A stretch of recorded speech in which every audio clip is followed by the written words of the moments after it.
Hey everybody, welcome to What the Flick. Hannibal, Season 3, Episode 3, Secondo, William Bibbiani, Alonso Duralde.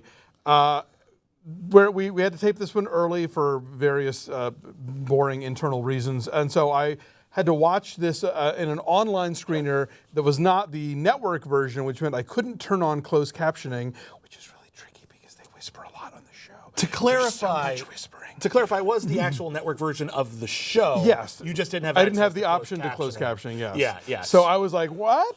Yeah. Huh? We saw what you saw, and we were as baffled by it as you. Because this episode, I talked last episode about how I feel like this season is opening so ponderous and dry, and I'm still digging it. Don't get me wrong, but there's not a lot happening right now, and some people even left in the comments that they are getting frustrated, that people that they know are getting frustrated. This one, I feel like, okay, now you're just fucking pushing it. I know. We're gonna get Bryan Fuller back here for the season finale. I hope. Explain yourself, because sir. I am starting to launch a theory, which is that like he knows the show's getting canceled, and he's like, fuck it, I'm just gonna like push this as far as I can into the realms of the esoteric. Do whatever I can do. It doesn't matter anymore. Why not? Well, it feels like they're pulling out all the stops, and they're also starting to run through stuff. This episode gets us basically through, and it completely rewrites most of it, but it gets us through everything they could have possibly wanted to use from Hannibal Rising, which is Thomas Harris's worst book by far. Okay, so terrible. Clarify for me as the Harris reader. Okay. Who is Asian lady? Chio. Okay. Chio is not that important a character in Hannibal Rising, the book, and she's not even in the movie. But she's sort of been amalgamated, as have a lot of these other characters. You got to remember that Hannibal Rising starts off in World War II. In the Thomas Harris novels, Hannibal Lecter is a pretty old man by now, so they had to completely change that. Hannibal did not, get his first taste of human meat while hiding out with like Nazi, escapees. Who were, well, that's actually not exactly right. But the point is that has nothing to do with World War II. So they had to rewrite a lot of it. They didn't have, Hannibal's stepmother, Lady Murasaki, who's very influential to the character. But so they've sort of taken Chio, who was Lady Murasaki's sort of ward. She was being taught by Lady Murasaki, Hannibal's stepmother, how to be a proper lady so that she could go marry the right man in Japan. And then she's off. She's out of the book. She's not that important anymore. She writes a letter once in a while, and that's it. Then there's this whole extended, prolonged, goes on forever revenge plot of Hannibal trying to kill everyone who ate his sister, carving M for Misha in their chest, and you're just going, oh guys, god damn it. And here, they're actually kind of coy about it. Exactly the origin. Obviously, we learned in this episode that Hannibal ate his sister. Right. That's a big deal. I think my favorite cut to commercial line in the history of this show may be Bedelia saying, how did your sister taste? She sinks into the water. They have the most sort of passive-aggressive Victorian romance like ever. You just like, it's just that that like he's gonna eat her and she's ready to go, and they just sort of hate each other, but they're stuck together.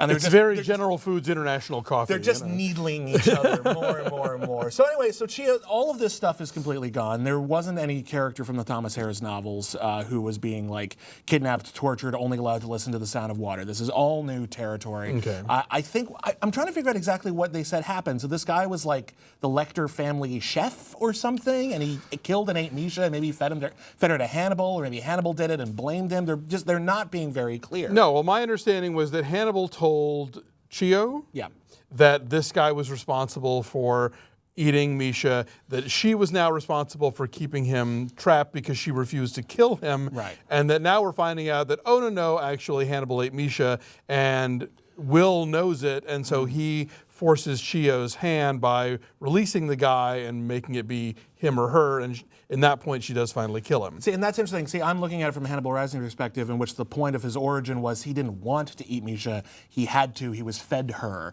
and that sort of made that ingrained in his psyche. Maybe that comes up later and I just didn't grab that. See, okay. I was thinking the whole thing was he killed and ate Misha and then maybe fed her to the family or something. Oh, maybe. But maybe that's it. My point is that they're not being very clear. I think, Hannibal Lecter, there's that line from Scream, did they ever really tell us why Hannibal Lecter would like to eat people? No, it's scary or not to, and then Thomas Harris wrote this goddamn book. So I think the whole thing is, I think they're trying to give us his backstory while remaining enigmatic, going like maybe it went this way, maybe it went that way. because it's interesting because we're hearing all this backstory, but it's all people talking in rooms. It's all people in like the lowest lighting possible and just saying really quietly, you were saying, they're whispering everything. Well, this is not a show where anybody ever like puts on sweatpants and goes bowling. I would love to see that episode. Everyone is always dressed to the nines, right. and like I love that. Like Hannibal is on the lam, and he still has the right bowl glasses to make the Titanic cocktail in. He's on the lamb. The Star of Silence of the Lambs. That was not intentional. Nicely done. Yeah, no. So again, I just not much happens in this episode. We do see Will doesn't. I'm curious. What do you think? Do you think Will wanted Chio to kill him, or just wanted him to escape at the end?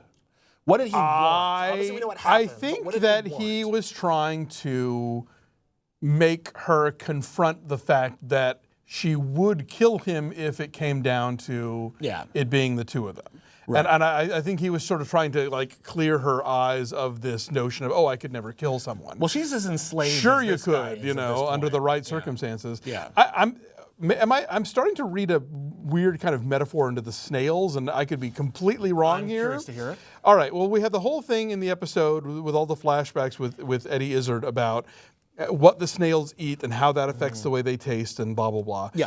So when I see the snails now, I start thinking about who's feeding the snails and who's eating the snails. And that I think maybe can expand outward into the whole show as far as like who's being prepared for the kill and who's doing the killing. Well, yeah, I mean, Hannibal prepares food for people all the time. And I think we're starting to get like, even there was the line, I think in the first episode, where Bedelia's like, Hannibal wants me to taste a certain way. Right. And you think it's very sexual, and it's actually like, no, he's ready to eat you. Right. And he wants to make sure that you've been, prepped. I'm trying to think of the thing you do for meat, and you just leave it in a thingy and you just hold it. Cured and tendered. We're playing $10,000 pyramid now. I'm not a cook. I'm not a cook. This show makes me want to cook.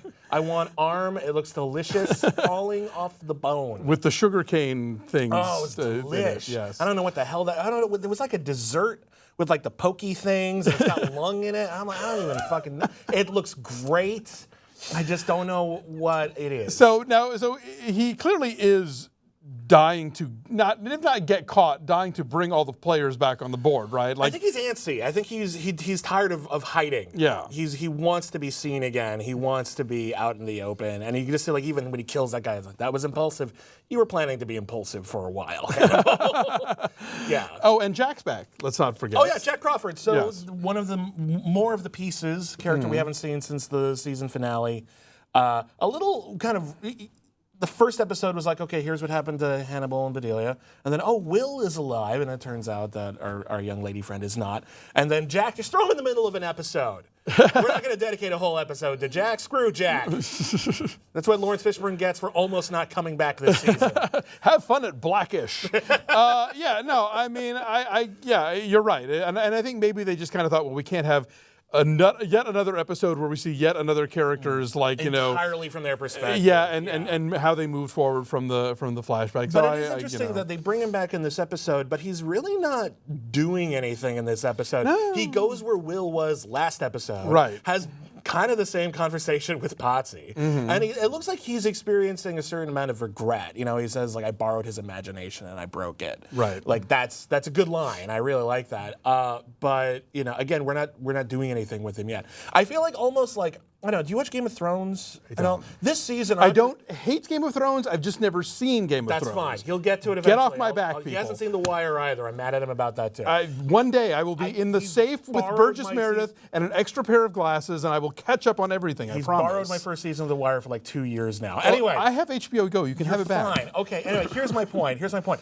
Game of Thrones this season has been an incredibly slow build. Whether you like this season or didn't like this season, like the first several episodes of many episodes of Game of Thrones are often just putting the pieces in place, Okay, we still like the characters, we're seeing them do character stuff, and then bam, we're gonna get you. And I think hopefully that's where Hannibal is going, because how could it not? Can you imagine this is the entire season? Holy crap! Yeah, no, I still trust that they're doing that. We're all going somewhere with this. You know, I don't think it's going to be like the Antonioni season of people muttering. It's going to, well, again, we're going places. We've done Hannibal Rising, and we're incorporating elements of Hannibal, which is the book where Hannibal Lecter was on the run, and the Ridley Scott movie where he's on the run.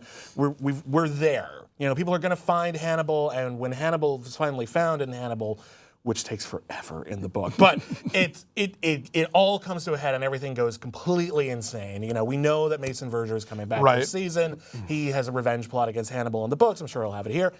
It's gonna hit the fan eventually. Yes. So I guess we're gonna have to stick around. And you know, look, I'm enjoying it. It's just weird right now. I do not have a problem with shows demanding a little patience. So yeah, show a little patience, people. It's going to be worth it. I just know it. Yeah. So stick around.